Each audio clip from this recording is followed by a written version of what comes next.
Hello everyone, Emir here. So it's been more than a year since I visited the node setup and a lot has changed. There are new nodes introduced, some old node become ludicrous while some node dropped in value.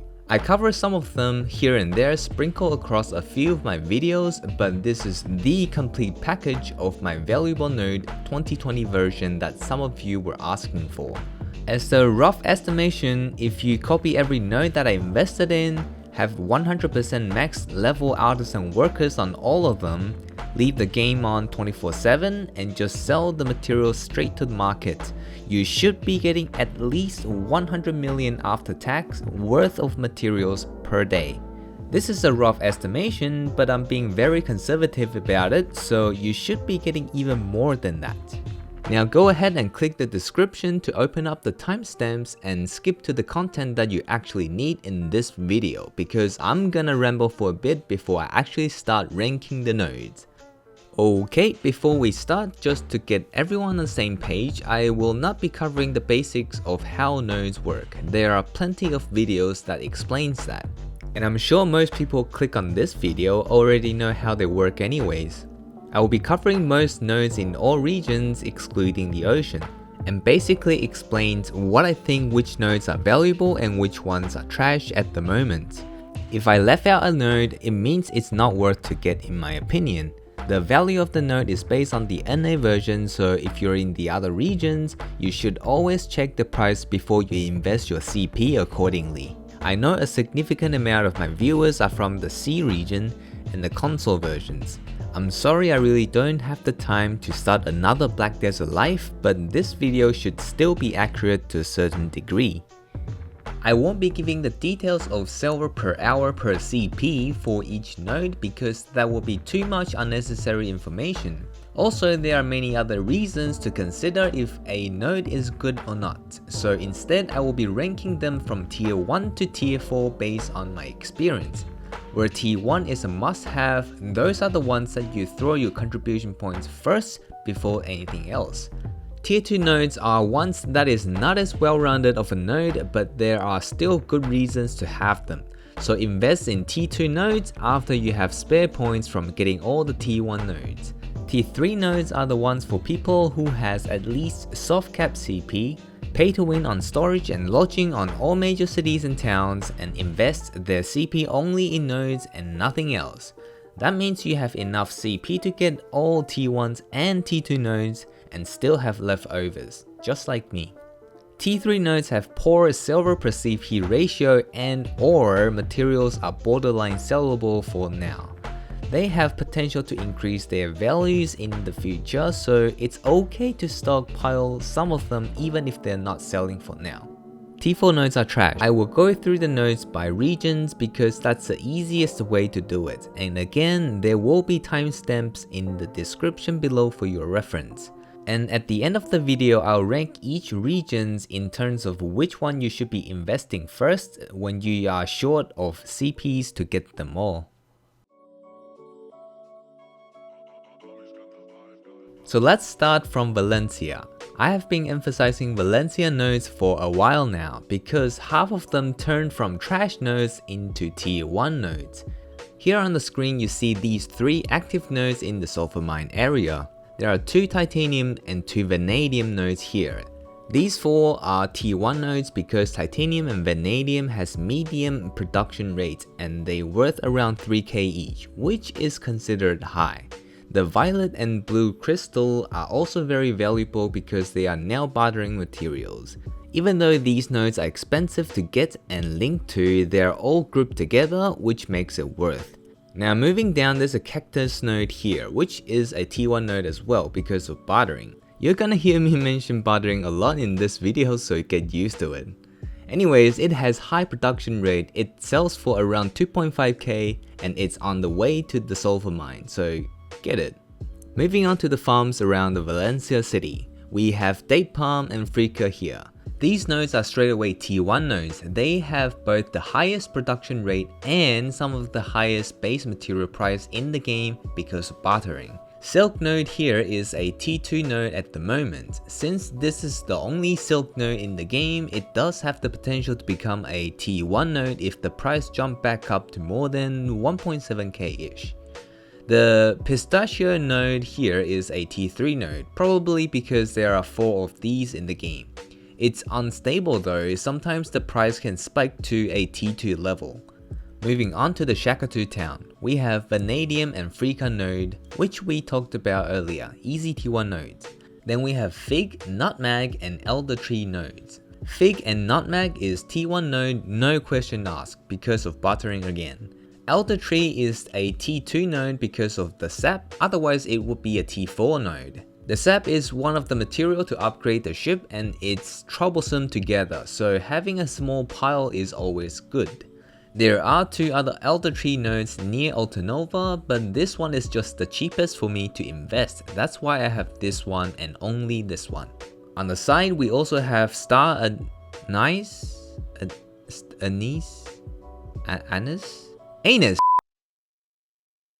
Star Anise node. They are currently at T2, but recent market activity shows that it may become a T1 node once the price hit around 2.3k-ish. So keep an eye on this one. And finally, the Sand Grain region. There is a Nutmeg and a Cactus node here. Same reason as the above, both T1 nodes. Down in the Crescent Shrine there is a Day Palm and a Titanium node. And yes, they are Day Palm and Titanium nodes, but because you need to spend extra 4 CP just to link to here, so I'd actually put these 2 nodes as T2 nodes. Now here are some honorable mentions that you might want to know depending on your situation. First, the Aakman Fig node. This node takes a total of 8 CPs to get, which is way too expensive. So I put this node as a T3 node. But if you have the node because you grind Aakman, this node along with the Crescent Shrine nodes would become great T1 nodes to have. And if you do invest in Aakman node, the Trace of Memory node right beside it is also a decent T1 node to pick up. Scrolling to the top here, the Muddy Water node beside the Katri ruins is a T2 node if you do connect Altanova to Valencia for crate trading purpose. The other Muddy Water node takes too much CP to link, so don't worry about it. And then finally, the 2 Copper Opal nodes. These 2 nodes are currently sitting at T3 now. Opal is your main target here, but since there are 4 Opal nodes in the game, one of which is the Vanadium node mentioned earlier, and so there are a decent amount of them being produced every day. Combined with the low demand, the price is not looking too great. It did rise to around 10k each when the Balenos gear was released, which made the node into a T1 node, but now it has dropped back down to around 1k each, so it's a T3 node now. Next up we have the Mediah region. There are 2 platinum nodes in the Iron Mine and the Lava Cave. These 2 are the only platinum node in the game, and also they give zinc, which has risen in price possibly because it's part of the material for making a caravel. Both of these are selling for pretty high price at the moment, so it's an easy T1 node for now. The Ruby node here was a T1 node back when the Manosphere was introduced, but now it has dropped back down in price, so it's a T2 now where the coal is your main target. The Black Crystal node here is a T3 node. Black Crystal is actually a barter material, but because there are 5 Black Crystal nodes in the game, plus you only need 100 instead of thousands plus for each barter, so there is simply not enough demand for the supply. Then we have the Opal node, which is a T3 node, same reason as the Valencia Copper Opal nodes. The 2 cotton nodes here are T2 nodes, but I recommend having at least 1 because bartering. Sweet Potato is the best grain node in the game, easily T1. Grain materials are the ones that make beers and oatmeal, which are both very important for cooking and CP leveling. The Alloy node here is less known to most people, but it's a bartering T1 node since this node is the only Alloy node in the game. Trace of Earth Excavation node T1. Most of the excavation nodes are automatically T1 nodes because traces are very scarce resources in this game and they usually have multiple high value uses. There is a zinc node here that I was gonna put it on T1 but decided to rank it as T2 node instead, just because it is more CP expensive and less silver per hour compared to the other two zinc nodes. And finally, the 4 timber nodes at the top here are all T1 nodes as well. Timber themselves are decent already. The sap, bloody tree knot, and the old tree bark, especially the old tree bark and the saps, are all selling very well recently because again, bartering. Moving to the Balenos region, both of the chicken nodes are easy T1 nodes. They used to be questionable T2, maybe T3 nodes because people only wanted the eggs. Now they mass buff the chicken meats a few times, so they become one of the best nodes in the game. And yes, barter has something to do with it. You can cook grilled bird meat, and you can also grind them into ground bird meat. Both of them are bartering materials, and grilled bird meat can also recover worker energy. They might give you less silver per hour compared to Valencia bartering nodes, but they cost about a third less. So CP efficiency wise, it's on par with the Valencia barter nodes, or even better. The grain nodes in this region, namely potato and corn, are considered as T1 nodes for now. They all cost 1 CP to get, high production rates, and they are selling at around 1.5k each at the moment. However, because these can be easily mass produced, the price might drop, and it will fall back down to a T2 node if that happens. The Trace of Earth and Ascension Excavation node, T1. The Ash node here is a T2 node, we're mainly here for the sap. And near Ovia, we have the only grape node in the game, sitting at T2. It is cheap to get and sells for quite a bit, but the low production rate is the main reason it's sitting at T2 instead of a T1. However, because there are only 2 fruit nodes in the game, the other one being the strawberry node, which is far worse than the grape node, so it is still recommended to have it quietly producing grapes for you. The olive node here, which most people won't even know it exists, is a T3 node. It is basically grape node, except olive is worth around half of a grape node, so it's a T3 now. The mushroom node here are very unstable. Sometimes one of them will shoot up in price randomly and then come back down. When they are low in price, it is basically a T4, but if they shoot up, it can be a T2. So if you have spare CP, you can always check on the mushroom nodes. The Serendia region, we have 2 excavation nodes here and here that are T1. We have the honey node and the fleece node that are also T1 because there is only 1 node in the game each for these 2 demanding resources. The lead node over here is also a T1 because this is the cheapest lead node in the game. And rough mud crystal also became a T1 node because of bartering. Wheat is a T1 node, but I recommend only taking the Costa Farm one. Unless you are also taking the Flakes node in the Moretti plantation, then it's worth to get the second wheat node. This is because the node itself is 2 CP, so it's not cost efficient to get the node just for the wheat. We have 2 pumpkin nodes sitting at T1 if it sells for more than 1.1k. The maple node here recently jumped from a T2 to a T1, but it might drop back down depending on the price of the maple sap. The pine timber here is a T3.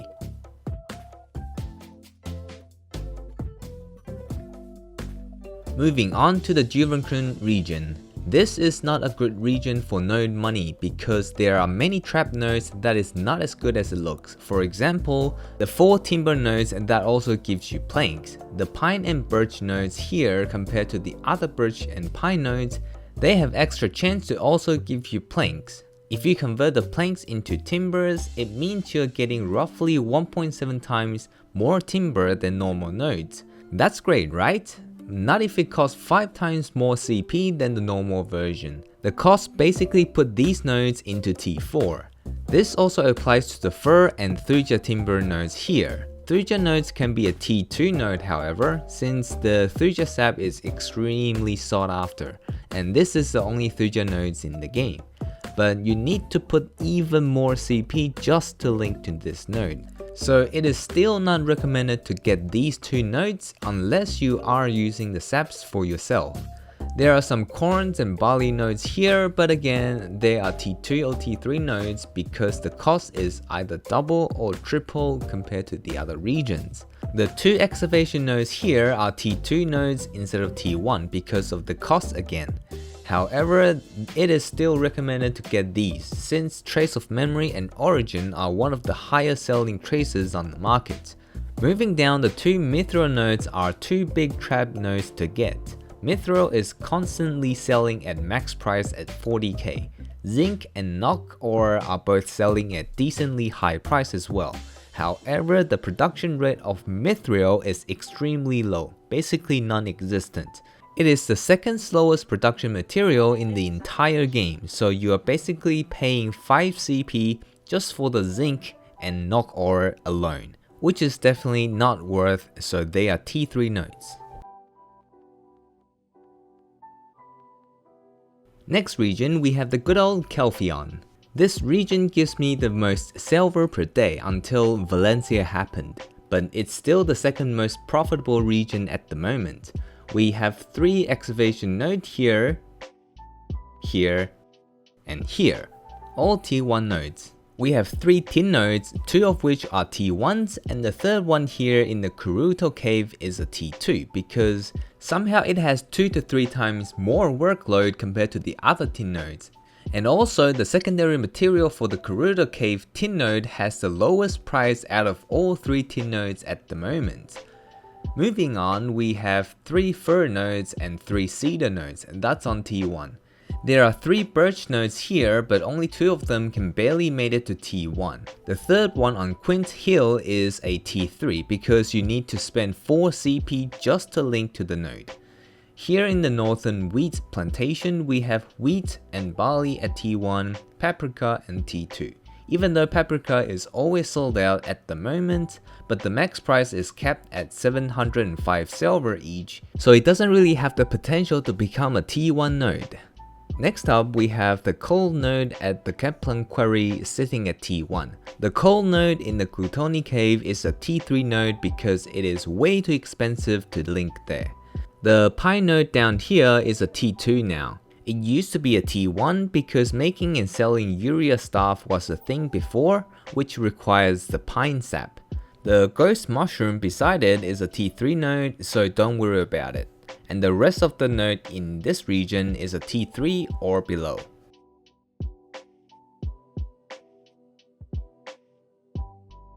Moving on to the last region for this video, the Kamasylvia region. Similar to the Duvencrune region, there are a couple of debating nodes here, one of which is the strawberry node. This fruit node has a chance to get high quality version of the fruits comparing to the grape node. However, it costs something like 5 times the amount of CP to link and get the node, which makes this node a straight up T4. With that said, if you are someone who linked ganna to Valencia for crate trading purpose, then this node becomes a high-end T3 node. So yeah, still pretty bad. The mushroom nodes in the polyforest all sells for very low price, except for the volcanic umbrella mushroom. But the production rate is way too low and it costs too much just to link to this node. So all of the mushroom nodes here are T4, and the volcanic mushroom node can be a T3 for now. There are a few knock nodes here, but only the one in Lake Flonder is a T1, and the rest of them are T2s. Because the Lake Flonder node is on the way linking to a couple of other T1 nodes above, so less CP is required. And also the secondary material is powder of earth, which is the most valuable out of all 3 knock nodes in this region. The excavation node in the Tooth Fairy Forest is a T2, not a T1, because of the high CP cost, low trash loot value, and Trace of Forest is not worth as much as the other traces. The Loopy Timber node here is a T1 because of bartering. The Stars End excavation node is a T1 because this is pretty much your only source of getting mass of pure magic. Even though both of the trades here sells for almost the max price, it takes around 12 hours just for one excavation run, which means these traces has the lowest production rate in the entire game. The reason why Mass of Pure Magic alone can make this node into a T1 is because the drop rate of this item if you were to grind for it at Starzan is extremely low, and also you cannot buy or sell this item in the marketplace, so the node is your only steady way of obtaining this item. And Mass of Pure Magic is the key material to make the enhancing stone for your Black Star weapon and the incoming Black Star armor. Also, from what I've researched, the new Dead God armor requires another different kind of enhancing stone that is made from the Mass of Pure Magic as well. So I can imagine that you will need a lot of them in the future. Finally, I'm gonna rank which region you should invest first if you're just starting the game. You should start from T1 nodes only. In other words, get all T1 nodes in all regions first in this order before you worry about any T2s. First region would be Balenos because it has the most cheap grain nodes, which is what you use to cook beer. Cooking beer not only feeds your workers, it will power level your contribution as well, super important for building the empire. Second region would be Valencia. It's a bit far and it can be annoying to travel the desert to get to a few nodes, but Valencia nodes is too good not to get them for now. The third region would be Calpheon, since it is the second most profitable region at the time of this video. And if you want to start doing crate trading, you will definitely need this region. The fourth region would be Kamasylvia. There are not many nodes to grab here. You will thank yourself later if you are planning to get the new best in slot gear in the future. If that's not your plan, then put this as the second last region. The fifth region will be Serendia. This region is pretty much the center of the game. It has many cheap workers you can grab to send them to Mediah or even Duvencrune, since the lodging in those regions are more expensive to get. The sixth one will be Mediah, and lastly Duvencrune. This order is just a rough guide if you are not sure where to start. You don't have to follow this if you have your own plan. Like if you do need certain materials or something, just get that first. At the time of this video, the new region Odalita is not out yet, so I can't really rank it. But from what I've seen, a good 20 CP should be enough to cover all the important nodes in that region. But again, we'll have to wait for it to come out before we can be sure. Also, for the bartering nodes like the Valencia ones, I think there is no way that it's going to stay that high of a price for long, especially after this video. Once most people are out of the initial bartering phase and or people change their nodes accordingly, the need for those materials will go down, and so will the price. At least that is my guess anyways, because this price just doesn't seem to make sense for me. But what do I know? Anyways, that concludes the Worker Node 2020 ranking video. This kind of video really takes me a lot of extra hours to make, so if it did help, or if it somehow entertained you, please click the like button, leave some comments down below and subscribe, and that will make me very happy. Stay safe, and I'll see you in the next video. Peace.